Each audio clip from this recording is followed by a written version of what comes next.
شخص عادي برفض إني أصدق إن يسوع المسيح مات وقام من الأموات. أنا متأكد تماما من وجهة نظري اتجاه التدين هو أكتر أهمية بكتير من الإيمان بيسوع المسيح ابن الله. أنا أولوياتي واضحة جدا، النجاح والفلوس والشهرة هم أهم بكتير من العيلة والإيمان وخدمة الله. أقول لك على حاجة، ده اللي كل الناس بتقوله، أفلس، أفضل منهزم روحيا ووحيد. أنا مش مصدق إني أكون مختلف عن اللي حواليا ولازم همشي مع التيار. مش هقول بعد كده إن حياتي تسوى، هيكون واضح إني أناني وعايش لنفسي. من الغباء الافتراض إني أنا مختلف وأقدر أغير العالم،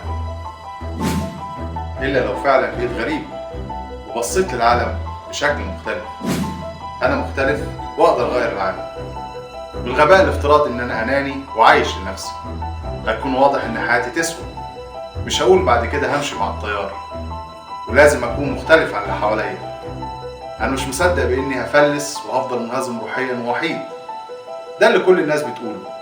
أقول لك على حاجة، العيلة والإيمان وخدمة الله هم أهم بكتير من النجاح والفلوس والشهرة. أنا أولوياتي واضحة جدا، الإيمان بيسوع المسيح ابن الله هو أكتر أهمية من وجهة نظري تجاه التدين. أنا متأكد تماما يسوع المسيح مات وقام من الأموات، وبرفض إني أصدق إني أنا شخص عادي.